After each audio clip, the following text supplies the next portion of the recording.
بسم اللہ الرحمن الرحیم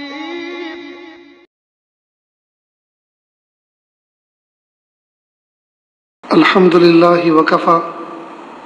وسلام علی عبادہ الذین اصطفی اما بعد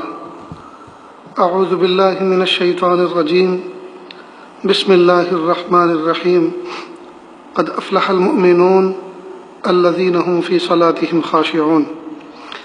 سبحان ربک رب العزة عما یصفون وسلام علی المرسلین والحمد للہ رب العالمین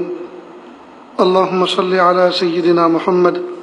وعلى آل سيدنا محمد وبارك وسلم اللهم صل على سيدنا محمد وعلى آل سيدنا محمد وبارك وسلم اللهم صل على سيدنا محمد وعلى آل سيدنا محمد وبارك وسلم۔ ماہ رمضان مبارک کی 23 تاریخ ہے، سن 1441 ہجری ہے، مئی مہینے کی 17 تاریخ ہے، سن 2020 عیسوی ہے۔ لاک ڈاؤن کا زمانہ ہے اور کرونا وائرس کی وبا ہے پوری دنیا میں۔ اللہ سے دعا ہے اللہ پاک انسانوں کی حفاظت فرمائے اور انسانوں کو اللہ تعالیٰ کی قدرت پہچان کر زندگی گزارنے کی توفیق عطا فرمائے۔ گزشتہ کل اس موضوع پہ گفتگو چل رہی تھی کہ ہم نماز کو کس طرح سے ادا کریں۔ تو نماز جو اللہ تعالیٰ نے عظیم الشان تحفہ اپنے محبوب صلی اللہ علیہ وسلم کو اپنے پاس بلا کر یعنی عرش پہ بلا کر جنت میں دیا، اور جس کا پس منظر بھی بڑا عجیب و غریب تھا، اور یہ بتلایا گیا تھا کہ جس پس منظر میں یہ نماز دی گئی تھی وہ پس منظر امت پر ہر وقت کسی نہ کسی درجے میں رہتا ہے،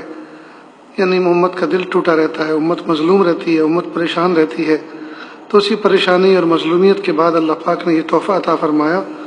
تو جس میں ہمارے لیے اشارہ ہے اس بات کی طرف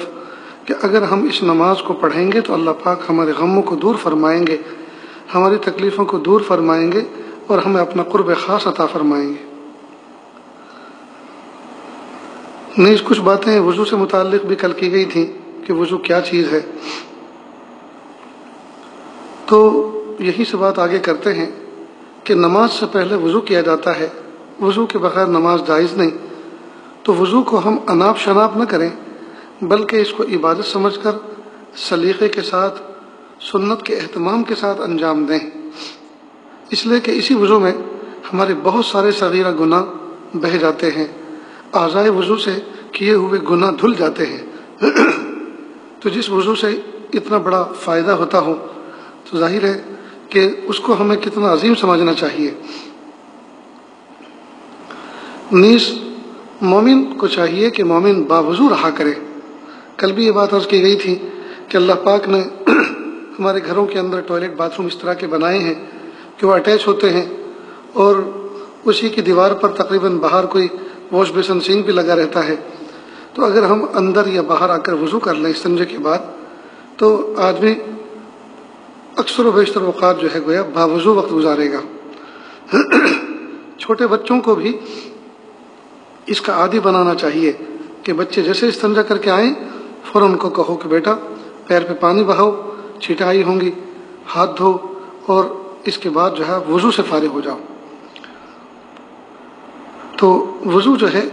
مومن کے لیے ہتھیار بھی ہے، مومن کی اس میں زینت بھی ہے،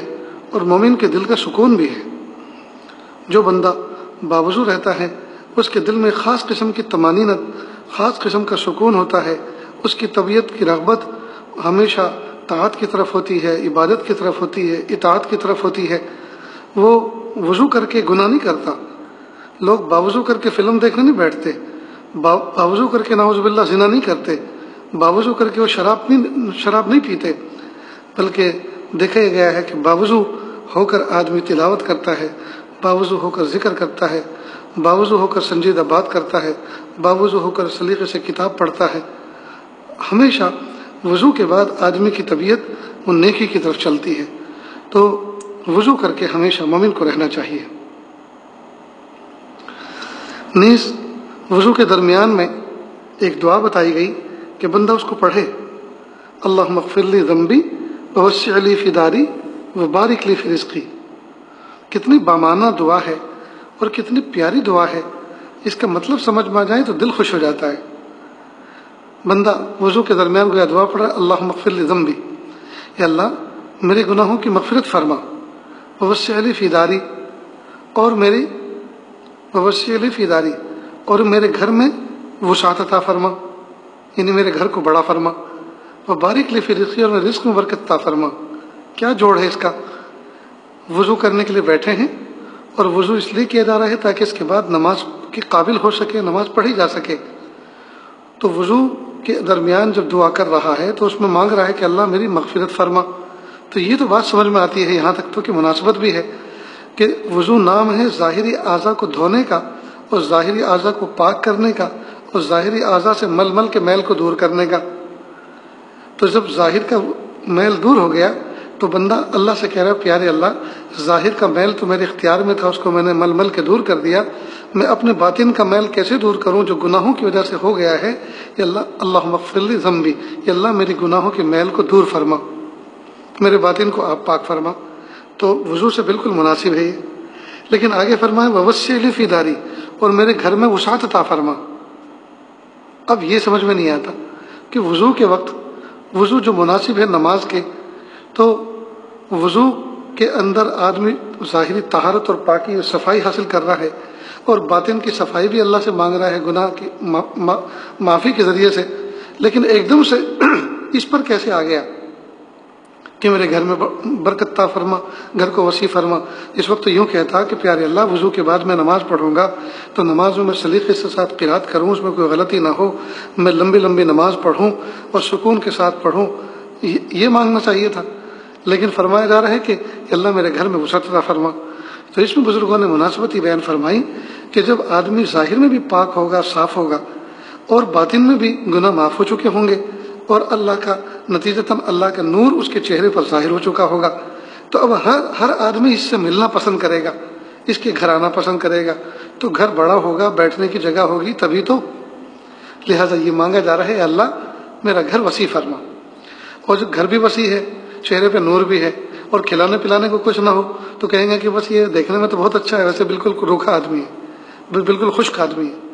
تو کہا کہ پیارے اللہ رزق میں برکت عطا فرما، ناشتے پانی کا سامان بھی ہو تاکہ 2 گھڑی کوئی بیٹھے تو اس کا اکرام کیا جا سکے۔ سبحان اللہ۔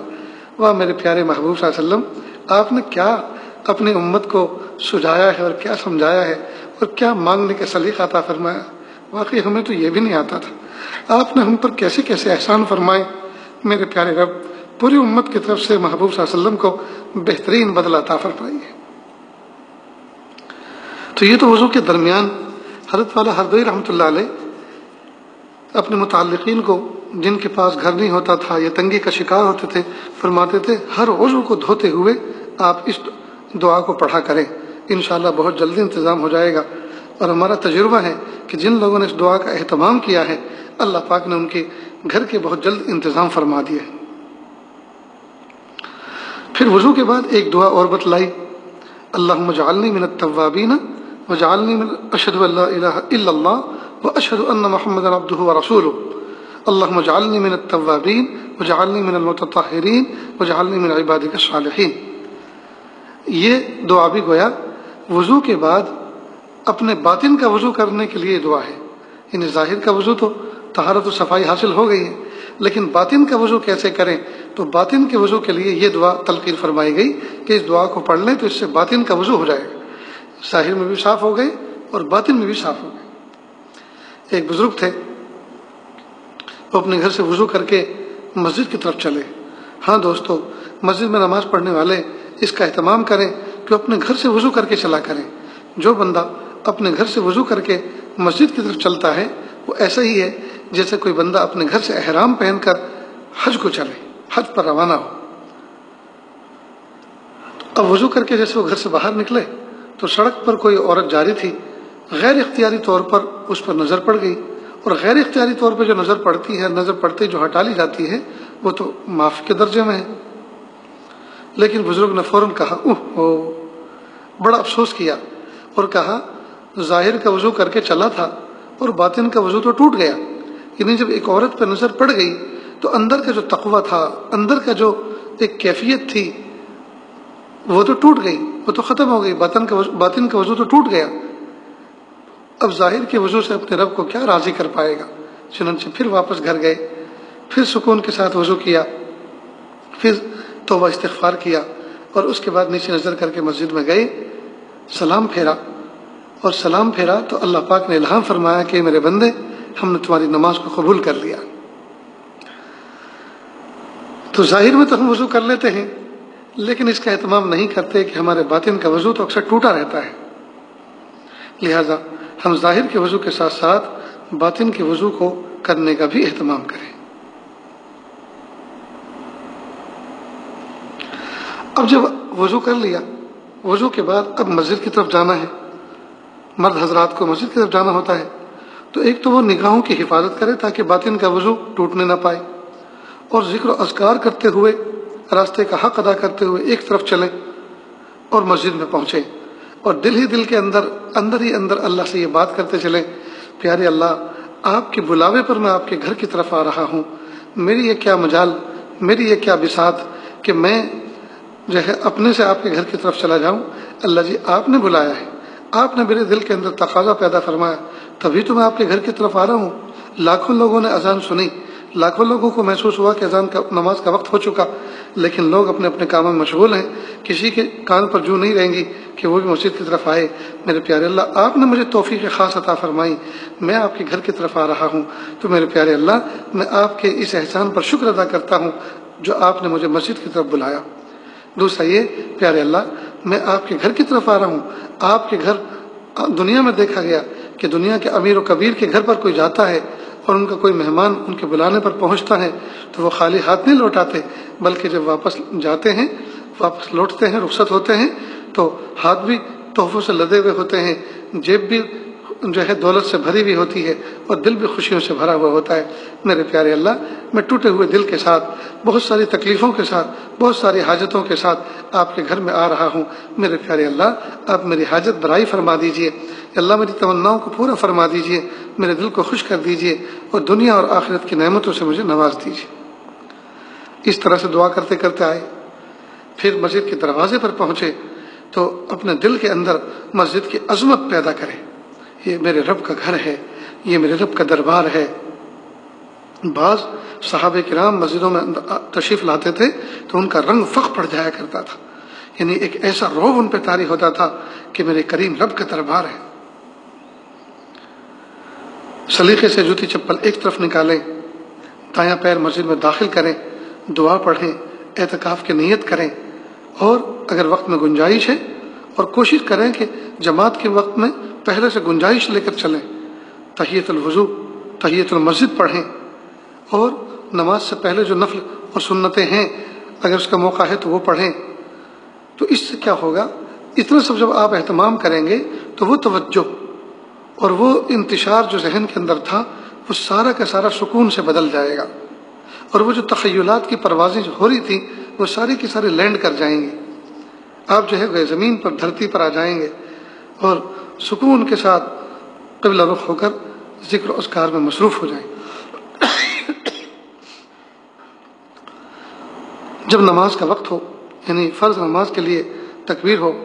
تو نماز میں اہتمام کے ساتھ کھڑے ہوں اور سکون کے ساتھ ذات حق کی طرف متوجہ ہو کر نیت باندھیں۔ تو یہ ہے نماز سے پہلے کچھ کرنے کی چیزیں۔ نیز فون بالکل سائلنٹ، وائبریٹ بھی نہ ہو، تاکہ وہ جو گھوں گھوں کرے اور گدگدی سی کرے تو اس کی وجہ سے بھی انتشار نہ ہو، اور ذہن کا تبادل نہ ہو کہ فلاں کا فون آیا ہوگا، اس کو جو میں نے کال کیا تھا اس نے نہیں اٹھایا، اس نے میرا مس کال دیکھا ہوگا، وہ مجھے فون کرے گا تو میں اسے بہت ڈانٹوں گا کہ کتنی دیر کے بعد تو فون اٹھاتا ہے، کرتا کیا ہے تو، یا وہ جو فلاں کو میں نے پیمنٹ کے لیے فون کیا تھا اس نے کہا تھا جی ہاں میں آج کر دوں گا، تو شاید اس کا فون ہوگا۔ اب یہ جو گھوں گھوں آپ نے کی، یہ ساری کی ساری مصیبت اس کی وجہ سے کھڑی ہوئی۔ کہتے ہیں ایک بستی کے اندر ایک درویش تھے، اللہ کے نیک بندے تھے، اور بقدر ضرورت یعنی ستر چھپانے کے بقدر بس لباس ان کے پاس تھا، ناف سے لے کر گھٹنے تک ایک کپڑا لپیٹ کر بیٹھے رہتے تھے ایک درخت کے نیچے گاؤں کے باہر، اور کوئی لباس ہی نہیں تھا، اور اپنے اللہ اللہ میں لگے رہتے تھے، پڑھتے رہتے تھے۔ تو بستی والوں نے کہا حضرت ہمارا دل یہ چاہتا ہے کہ آپ پاجامہ پہن لیں، اس لیے کہ نوجوانوں کو، عمر دراز لوگوں کو غیرت آتی تھی کہ یہ ہے تو ویسے اللہ کا ولی آدمی اور ذاکر شاغل آدمی، لیکن لباس بہت محدود سا ہونے کی وجہ سے عجیب سا اچنبھا سا لگتا ہے۔ اور عورتیں کھیتوں میں جاتی ہیں اور ماں بہنیں جب ان کی نظر پڑتی ہوگی تو ان کو بھی عجیب سا لگتا ہوگا۔ تو کہا حضرت آپ پاجامہ پہن لیں۔ کہا کہ بھائی مجھے ضرورت تو نہیں ہے، میرا سطر تو چھپا ہوا ہے، لیکن اگر آپ کہہ ہی رہے ہیں تو پھر لا دو۔ تو لوگوں نے پاجامہ سلوا کے لا دیا، اب انہوں نے پاجامہ پہن لیا۔ دوسرے دن کچھ لوگ گزرے وہاں سے، کہا حضرت کتنے اچھے لگے رہے، کہ سنو ادھر سنو میری بات، جب تک میں نے صرف ایک لنگوٹ پہن رکھا تھا، گھٹنے تک، ناف سے لے کر گھٹنے تک ایک پردے میں نے اپنے آپ کو چھپا رکھا تھا، تو لوگوں پر بھی سب کو پتا تھا کہ یہ مجذوب آدمی ہے اور یہ خود رفتہ ہے، ٹھیک ہے۔ لیکن جب سے میں نے پاجامہ پہن لیا تب سے تو میں بہت ہی عجیب سا لگ رہا ہوں، یہ کارٹون جو بنا تم نے مجھے بنا دیا کہ نیچے کا چھپا رکھا ہے اور اوپر کا کھول رکھا ہے، تو لہٰذا کرتا بھی تو لاؤ۔ لوگ بڑے خوش ہوئے کہ حضرت ہم یہی تو چاہتے تھے، آپ فل لباس میں آتے ہیں، یہ تو بہت ہی اچھا ہوا، لیکن آپ تو تیار ہی نہیں تھے، تو کم از کم پاجامے پہ تیار کیا آپ کو، تو تیار ہوئے تو اب ہمیں بہت خوشی ہوئی کہ آپ جو ہے کرتا پہننے کا بھی شوق رکھتے ہیں۔ خیر کرتا بھی لے کر آ گئے۔ جب کرتا لے کر آ گئے پھر تیسرے دن لوگوں کو بلایا، کہا اللہ کے بندو ذرا سوچو تو صحیح، تم تو کرتا بھی پہنتے ہو، پاجامہ پہنتے ہو، سر پہ پگڑی اور ٹوپی بھی پہنتے ہو، اور مجھے ایسے بٹھا رکھا ہے تم نے، تو میرے لیے بھی تو کسی دستار کا انتظام کرو۔ تو لوگوں نے دستار بھی پہنا دی لا کر، اب وہ فل لباس میں آ گئے۔ پھر انہوں نے کہا کہ بھائی دیکھو، پہلے تو میں ایک سطر چھپانے کے بقدر کپڑا لے کر اور ایک جنگل کے نیچے پڑا ہوا تھا، سب مجھے زاہد سمجھتے تھے، عابد سمجھتے تھے، اور میرے سے صرف نظر کرتے تھے اور سمجھتے تھے اللہ کا کوئی بندہ ہے جو اللہ کی یاد میں لگا ہوا ہے، چھوڑو۔ لیکن اب میں کرتا پاجامہ پگڑی پہن کے بیٹھا ہوں تو ہر ایک شخص کو عجیب لگتا ہے کہ گھر چھوڑ کے یہاں کیوں بیٹھا ہے، اب ان کو کیا پتا میرا تو گھر بھی نہیں ہے، تو اس کی بھی کچھ فکر کرو۔ تو کہ حضرت واہ واہ، بہت دل خوش کر دیا آپ نے ہمارا، ہم آپ کے لیے شاندار ایک جھوپڑا بنا دیتے ہیں۔ تو انہوں نے جھوپڑا بھی بنا دیا۔ جب جھوپڑا بنایا، اب لوگوں کا گاؤں تھا، ہر ایک کے گھر کے دروازے کے باہر گھوڑی اور گھوڑے کھڑے تھے،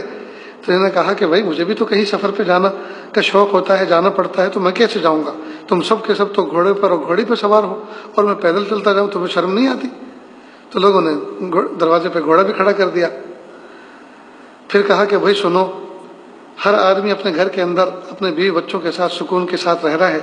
اور میں اپنی کوٹڑی میں کٹیا میں اکیلا ہوں، تو میرا بھی کچھ انتظام کرو۔ تو لوگوں نے ان کا نکاح بھی کر دیا۔ اب نکاح بھی ہو گیا، گھر بھی بن گیا، گھوڑی بھی آ گئی، اور الحمدللہ گھر کے اندر شاندار زندگی گزارنے لگے، دلہن بھی آ گئی۔ اب وہ جو کیفیت تھی ان کی طاعت و عبادت کی جو کیفیت تھی اب وہ نہ رہی۔ اب وہ جو ہمیشہ پڑھتے ہوئے نظر آتے تھے اب وہ پڑھتے ہوئے نظر نہیں آ رہے، اب کبھی بیوی کے ساتھ بیٹھے ہوئے بات کر رہے ہیں، کبھی گھوڑے کے اوپر ہاتھ پھرا رہے ہیں، کبھی ویسے ہی چبوترے پہ بیٹھے ہوئے ہیں فارغ۔ تو لوگوں نے کہا کہ حضرت جو کیفیت آپ کی اس لنگوٹ میں تھی اور سطر چھپانے کے بقدر لباس میں تھی، وہ کیفیت اب نظر نہیں آ رہی۔ تو فرمایا کہ یہ قصور ہے تمہارے پاجامے کا، تم پاجامہ نہ پہناتے تو بات یہاں تک نہ پہنچتی، میں یہاں تک دنیا میں نہ پھنستا۔ تو ٹھیک بالکل اسی طرح فون اول تو اس کا گلا دبا کر گھر پہ چھوڑ کے جاؤ، اور اگر لے کر جانا بھی ہے تو اس کو مکمل سائلنٹ کر دو، اس کو نہ بیپ پہ رکھو نہ اس کو وائبریٹ پہ رکھو، اس لیے کہ وائبریٹ پہ رکھیں گے تو وائبریٹ کے ساتھ ہی فوراً خیالات کی پرواہ شروع ہوگی، شاید اس کا ہوگا، شاید اس کا ہوگا، پیمنٹ کے لیے جو کل بات کی تھی آج اس نے گھو جو ہوئی ہے اس کا میسج آیا ہوگا، یہ کنفرم کرنا چاہ رہا ہوگا، میسج دیکھو سیٹھ وہ پیمنٹ ہم نے ٹرانسفر کر دیا، وہ ہوا کہ نہیں، یہ وہ جس کو میں نے مس کال دی تھی اس کا آیا ہوگا۔ اب جو ہے خیالات کی پرواہ شروع ہو جائے گی۔ تو جیسے پاجامہ آتے کے ساتھ ہی نہ جانے کیا کیا چیزوں کی رغبت شروع ہوئی، تو رنگ ٹون آتے کے ساتھ ہی، وائبریٹ ہوتے کے ساتھ ہی، بیپ ہوتے کے ساتھ ہی پھر نہ جانے توجہ کہاں کہاں جانی شروع ہو۔ مجھے امید ہے کہ اس لطیفے کے ذریعے، اس حکایت کے ذریعے سے یہ بات اچھی طرح سے آپ کے سمجھ میں آئی ہو۔ غرض یہ کہ نماز کے اندر کامل حضور مطلوب ہے، تو ہر وہ چیز جس کے ذریعے سے تشویش پیدا ہوتی ہو آپ اپنی جان چھڑانے کی کوشش کریں۔ حضرت تھانوی رحمۃ اللہ علیہ ایک مرتبہ تھانہ بھون کے اندر خانقاہ سے راستے پر کہیں جا رہے تھے، اور ساتھ میں غالباً حضرت مفتی مفتی اعظم مفتی شفیع صاحب رحمۃ اللہ علیہ تھے یا کوئی اور بزرگ تھے. تو حضرت راستے کے کنارے ٹھہرے، کان کے اوپر پنسل رکھی ہوئی تھی، اس کو اتارا اور جیب میں سے کاغذ نکالا اور کاغذ پہ کچھ لکھا جیب میں ڈال لیا. پھر ان سے پوچھا آپ کو پتہ ہے میں نے یہ جیب میں کاغذ پہ لکھ کے کیا ڈالا؟ کہ حضرت ہمیں کیا معلوم آپ نے کیا لکھا اور کیا جیب میں رکھا ہے. کہ اصل میں میرے دل میں ایک کام کا بار بار تقاضا آ رہا تھا، ایک بات یاد آ رہی تھی بار بار، اس کا یاد رکھنا بھی ضروری تھا. تو میرے دل میں تشویش ہو رہی تھی، تو میں فوراً ایک طرف کھڑے ہو کر میں نے وہ بوجھ اپنے دل کا کاغذ پہ اتار کر جیب میں ڈال دیا. اب نفس بار بار جو یاد دلائے گا تو اس کو کہہ دیتا ہوں کہ دیکھو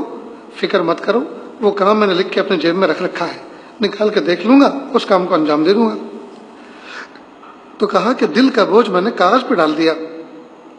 کہ دل کو ہمیشہ فارغ رکھنا چاہیے، یہ تو پیدا ہی ہوا ہے، یہ تو اللہ نے بنائی اپنی یاد کے لیے.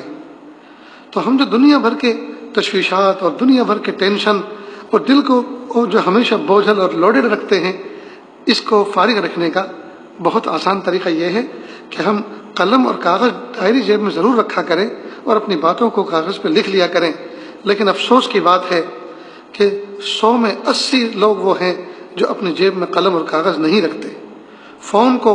اتنا بڑا سمجھ لیا ہے کہ سارا کا سارا بھروسہ اور اعتماد اسی پہ کر لیا ہے، حالانکہ قلم اور کاغذ پر لکھنے کی جو برکت ہے اور لکھنے کا جو لطف ہے وہ فون میں لکھنے ریمائنڈر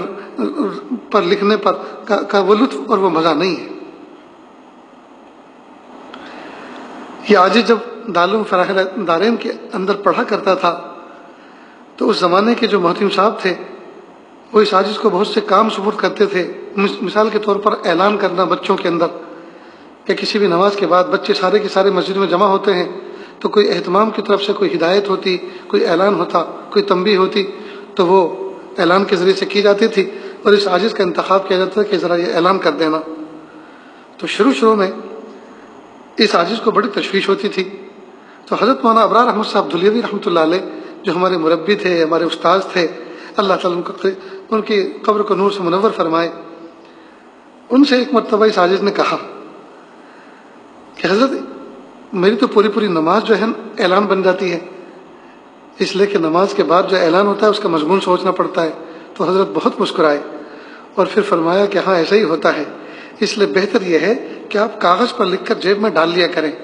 اور نفس اگر یہ کہے کہ ذرا اعلان کی عبارت تو ترتیب دے لو، سوچ لو رکوع سجدے میں، تو نفس کو کہہ دیا کریں، اشارہ کر دیا کریں کہ اعلان میری جیب میں موجود ہے. اگر اعلان زبانی نہ کر سکا تو وہی پرچہ پڑھ دوں گا، اس میں کون سی انسلٹ ہو جائے گی، کون سی اس میں جو ہے عزت چلی جائے گی. تو الحمدللہ پھر میں نے اس پر عمل کرنا شروع کیا، بڑا نفع ہوا. بعض مرتبہ مسجدوں کے اندر جماعتیں ٹھہری ہوئی ہوتی ہیں اور جماعت میں ترتیب ہوتی ہے، کام تقسیم کیا جاتا ہے، تقسیم کار ہوتا ہے، مشورے کے ذریعے سے اعلان کون کرے گا، گفتگو کون کرے گا، تشکیل کون کرے گا. اب جس کے ذمہ اعلان ہوتا ہے تو بس مت پوچھو بات، اتنی مصیبت کھڑی ہوتی ہے اس کے لیے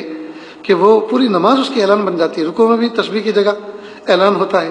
اور سجدے میں بھی تسبیح جگہ اعلان ہوتا ہے. پھر بعد میں اللہ پاک پختہ کار بنا دیتے ہیں، اس کے بعد یہ کیفیت ختم ہو جاتی ہے. تو میں ہمیشہ اپنا تجربہ ان کو سناتا ہوں کہ بھئی بہتر یہ ہے کہ اعلان کی عبارت لکھ کر جیب میں رکھ لیا کریں. ایک مرتبہ تو جماعت میں کسی نوجوان کو اعلان سپرد کیا گیا اور کہا کہ نماز کے بعد سلام پھرتے ہی آپ یہ اعلان کر دیں کہ بقیہ نمازوں کے بعد یہ دعا کے بعد ممبر کے قریب ہو کے بیٹھ جائیں. اب اس آدمی پر اعلان ایسا سوار ہوا کہ قاعدہ اخیرہ میں تشہد میں لوگ بیٹھے ہوئے تھے، ابھی سلام نہیں ہوا، لیکن تشہد میں اس بندے کو یہ احساس ہوا کہ امام صاحب نے سلام پھیر دیا ہے. تو بیچ تشہد کے اندر کھڑا ہوا کہ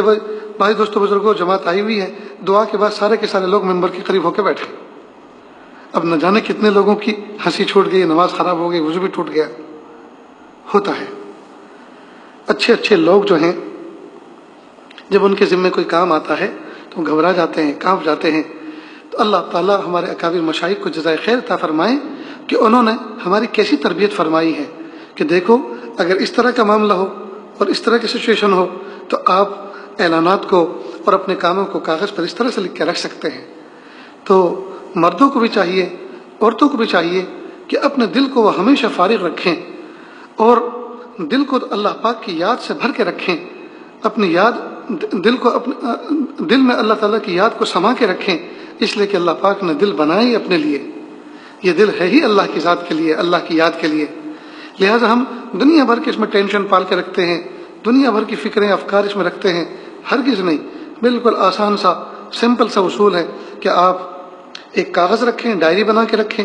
اور قلم رکھیں جیب میں، جب بھی کوئی کام دن بھر کے ہوں، دن بھر کے کام اپنے کاغذ میں آپ لکھ لیں اور وقتاً فوقتاً اس ڈائری کو نکال کر دیکھتے رہیں، جس موقع پر جو کام مناسب ہو اس موقع پر اس کام کو انجام دے لیا کریں۔ تو بہرحال جب ہم نماز کے لیے اپنے گھر سے نکلے مسجد کی طرف اور مسجد میں گئے تو ہم بالکل اپنی طبیعت میں ڈسٹرب نہ رہیں، ہم کسی ٹینشن کو پال کر لے کر نہ جائیں، تفکرات کو اور پریشانیوں کو اپنے دل اور دماغ پر جو ہے سوار کر کے نہ رکھیں، بالکل ریلیکس ہو جائیں، فری ہو جائیں۔ تو کچھ تکلیفیں پریشانیاں تو دور ہو جائیں گی وضو کے وقت میں، کچھ ہو جائیں گی گھر سے مسجد تک آتے ہوئے دعا کرتے ہوئے، اور کچھ ہو جائے گی نماز سے پہلے، فرض نماز سے پہلے کچھ نوافل ادا کرنے سے، ذکر و اذکار کرنے سے۔ تو الحمدللہ قوت خیالیہ بھی وہ زمین پر آ جائے گی جو اڑتی پھرتی ہے، گھومتی پھرتی ہے، اور جتنے ہموم و غموم تھے وہ بھی وضو کے ذریعے سے نماز کے مسجد کے پرسکون ماحول کے اندر وہ بھی ان میں بھی ٹھہراؤ پیدا ہو جائے گا اور ذات حق کی طرف آپ متوجہ رہیں گے۔ اب جب فرض نماز کے لیے اللہ اکبر کہہ کر آپ نیت باندھیں گے تو شاندار آپ اللہ تعالیٰ کے سامنے گویا حاضری بھریں گے، عظمتوں کے ساتھ، محبتوں کے ساتھ اللہ اکبر کہیں گے تو دل میں سکون ہوگا، اور آپ عظمتوں کے ساتھ جب نیت باندھیں گے تو آپ کو محسوس ہوگا میں کسی کائنات کے خالق و مالک کے سامنے، اس کے دربار میں دونوں ہاتھوں کو باندھ کر اپنے آپ کو مجرم بنا کر اپنے مالک کے سامنے پیش کر رہا ہوں۔ تو بس آج کی بات یہیں تک، انشاءاللہ ان باتوں پر غور کریں گے، فکر کریں گے، اس پر عمل کریں گے تو انشاءاللہ نماز میں کافی درجہ حضوری پیدا ہوگی۔ اب نماز کے باطن کیسا ہو، نماز کے اندر جو ہے ہم ذات حق کی طرف کس طرح سے متوجہ ہوں،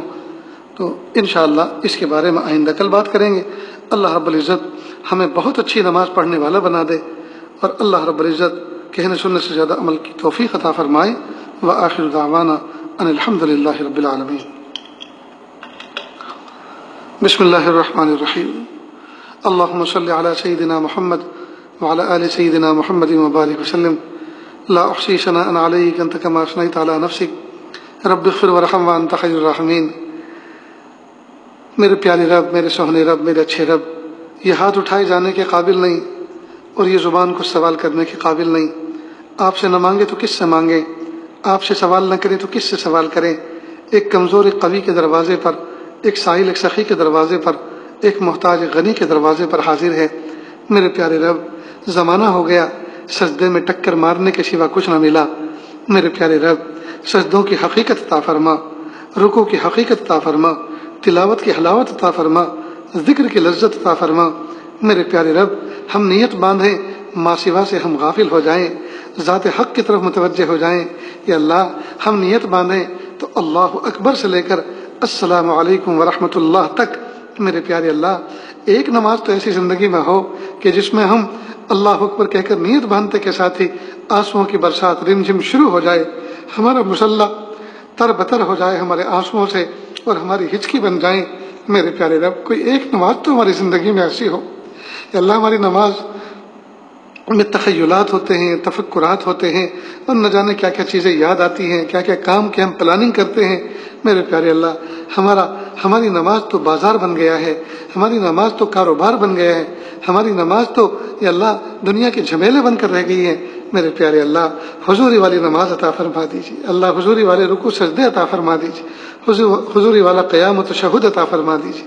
میرے پیارے رب، ہماری نماز بنا دیجیے، ہمارے بیوی بچوں کی نماز بنا دیجیے، ہمارے دوست احباب کی بنا دیجیے، متعلقین مریدین کی بنا دیجیے۔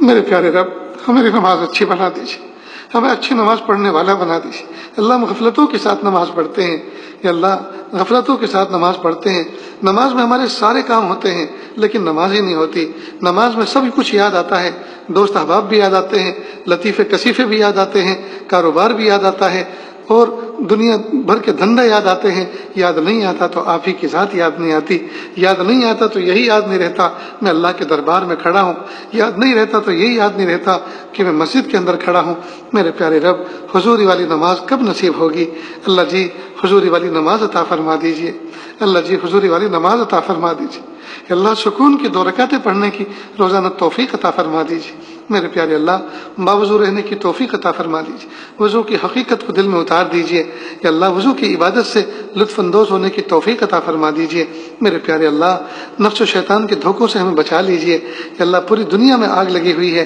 عرب اور عجم پریشان ہے، میرے پیارے اللہ اہل ایمان کی حفاظت فرما،